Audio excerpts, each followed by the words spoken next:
Try to imagine it's a Saturday morning and you're at home with friends. You've just finished breakfast and some of you are clearing away the breakfast dishes. One of you has actually gone over to the window and is having a look outside to see whether they can predict what the weather's going to be for the rest of the day. There's been a light dusting of snow overnight and it's clearly cold outside. As the group of you start to walk outside, you go out quite briskly because you want to get ahead of the anticipated bad weather. As you're walking, in this first hour, some of you are talking about what you've been up to for the last few days. Others are talking about what they're going to do for the next week. I ask you all to please close your eyes.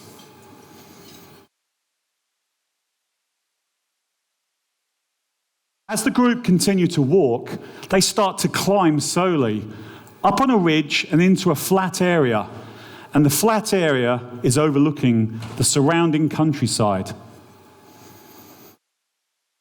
Suddenly, the ground beneath you starts to shake violently. You're thrown to the left, you're thrown to the right. You're trying to keep your balance. Your immediate reaction is somebody has taken a carpet underneath you and tried to pull. And then the person at the front shouts, "Everyone, get to the floor now!" Can I ask you all to please open your eyes? The date was April the 25th, 2015, and I was on the highest mountain in the world, and I had just experienced a 7.8 magnitude earthquake. A once-in-a-generation event, an event that killed 20 people behind me at base camp and a further 9,000 people down in the valley. The most significant experience of the power of the great outdoors. Now, this experience and a selection of others highlights the power of the great outdoors and how it influenced me and how it shaped me and the person that I am today. So, a work colleague recently described me as an individual who is engaged with the world. The son of Scottish parents, I was brought up in a small town in England. Bletchley was made famous by the Bletchley Park. Those really clever people who managed to crack the Enigma code, and some say reduced the Second World War by up to 2 years. I then, after a short period living in Australia, I returned to England, where I became a national champion in the long jump. I then went on to university to study music, and then after my degree, I decided to go and live on a kibbutz in Israel. Unfortunately for me, within 5 days of landing in Tel Aviv, Saddam Hussein invaded Kuwait. There's a theme here, you recognize as a theme. So, with the war breaking out, I decided to backpack around the Middle East, and I came upon my first mountain to climb, Mount Sinai, the mountain made famous by Moses, his 2 tablets, and the famous 10 Commandments. So with the Gulf War behind me, I then traveled back to the UK, where I started my first job. Not in sport, not in music, I started my career in finance. And over the subsequent years, I qualified as an accountant, and I then became a fellow of the SEMA accountancy body, the world's largest accountancy body. So it's over the last 20 plus years that I've dedicated my time to organising and being involved in self-funded fundraising challenges, tapping in to my sporting heritage. Now, the charitable side of this fundraising has focused on two elements. One, the raising of the funds, and two, the raising of the awareness. Now, it's during the raising of the awareness that I've had some of my most memorable experiences. Experiences of going into the universities, as I did earlier this year at Sofia University, or going to the schools. And there's one particular experience of a local school in my hometown where I was asked to go in by the head teacher and share my equipment, outdoor equipment, and talk about some of my crazy exploits. And it was a couple of days after that talk, I received an email from that same teacher as follows. Dear Mr. McMurray, I am 7 years old and you came into school and spoke to everyone at our assembly. After listening to you in assembly, I had a think and I thought I could raise money too and give it to Oxfam. I decided my fundraising challenge could be to see how many goals I could score in 10 minutes. I asked my family to sponsor me, and on Sunday I went to the park with my dad, my nanny and my poppy. Daddy was in goal and I scored 27 goals. I have raised £45 and 10 pence. Thank you for coming to assembly. The great outdoors. Thank you. The great outdoors has the power to inspire and the power to engage. If I can inspire just one individual in the room to go out and do something that they wouldn't have done for the benefit of people less well off than themselves from listening to me, then that is my legacy. Now in 2021, I looked ahead to what my next challenge would be. I wanted to tap into my feeling of adventure here in Bulgaria, something that would galvanize my spirit and inspire me for a cause here in Bulgaria. Some of my most successful charitable events have been events over more than one day. Examples include the time that I ran the Paris Marathon. I jumped on a bike, cycled to London, and then ran the London Marathon all back to back.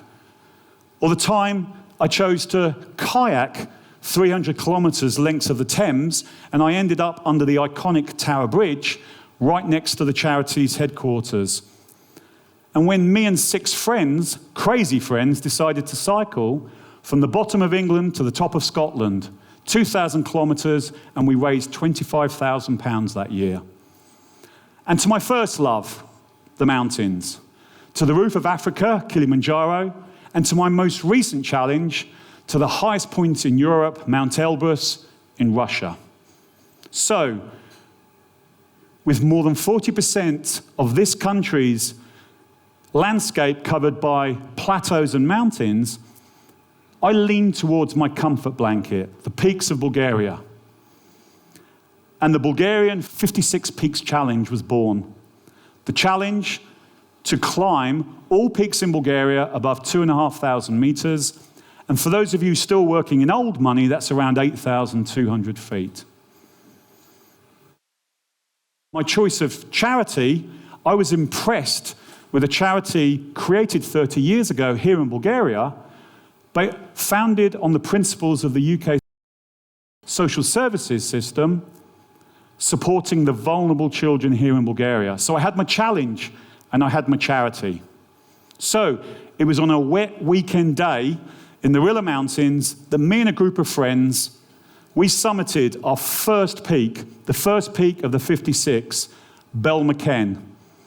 And as I'd done in years gone by with my other challenges, I emailed friends, family and colleagues. I posted pictures on social media. I updated my fundraising site and the charity updated their site. But over the subsequent months, what became apparent to me and those around me is this challenge was far bigger than I'd originally intended. I started getting phone calls for people across Bulgaria, people outside of Bulgaria, people I'd never met before.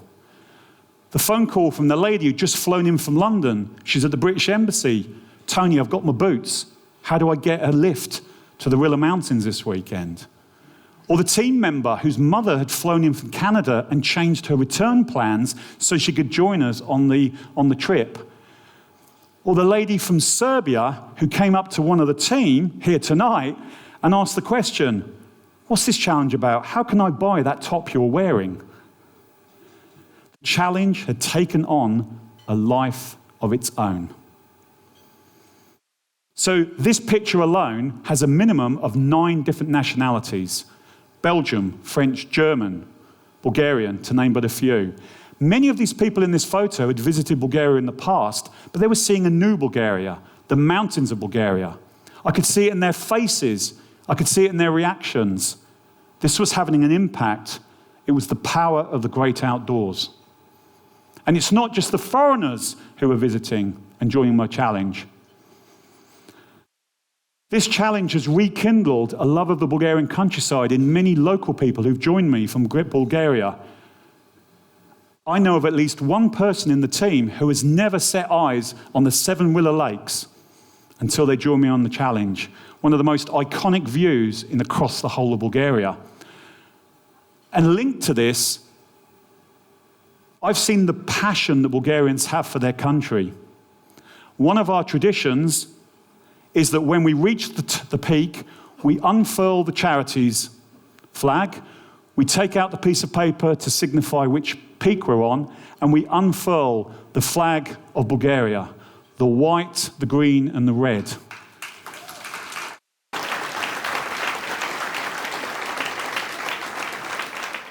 As a Brit, taking a load of Bulgarians to the top of the mountain, I'm so proud of the patriotism I see on the mountain. And I wear my badge tonight, Bulgarian Britain, with pride.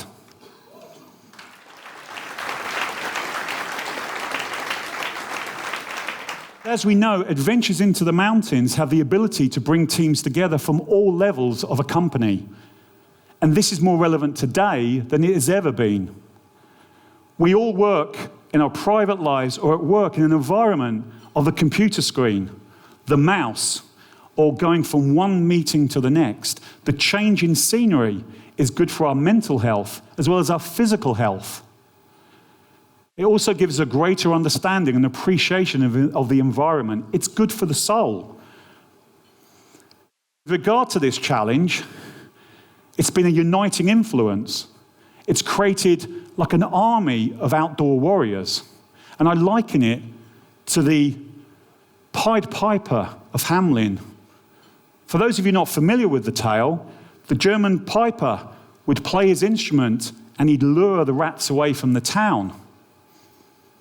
I liken this tale to the challenge and my music degree, but let me explain. My music degree and the instrument I played wasn't the violin, it wasn't the piano, it wasn't the voice. It was actually the same instrument played by the Pied Piper.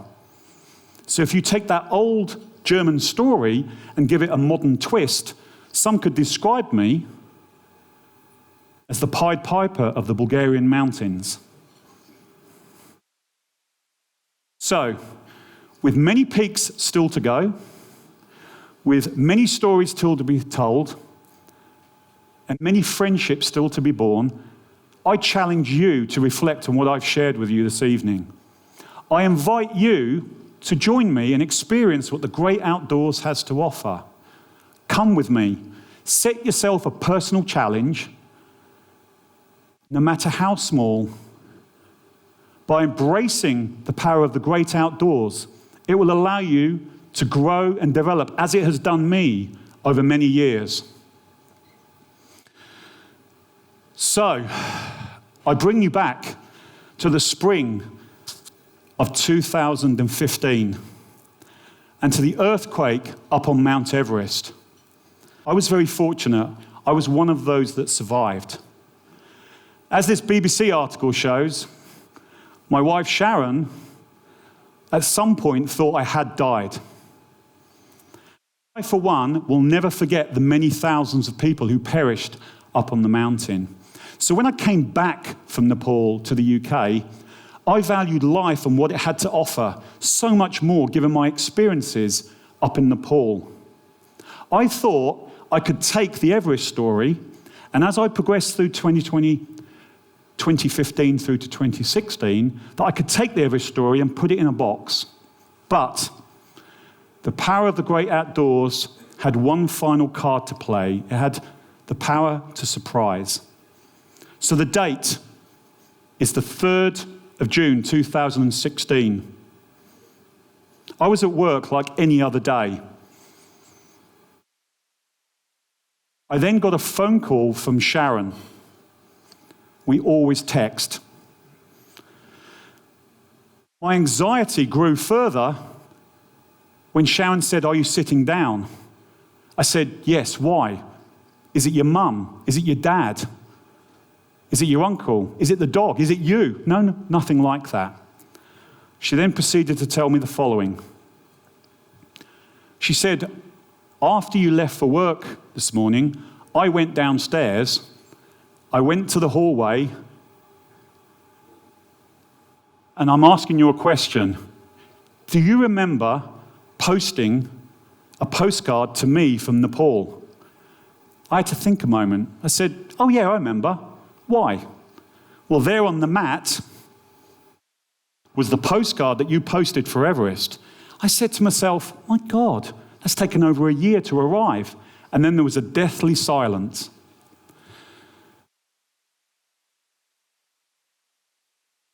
Sharon and I, we were married on the 3rd of June 2005.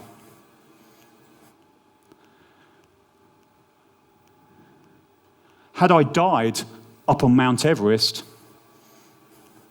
my wife would have been receiving this postcard on her wedding anniversary from her dead husband.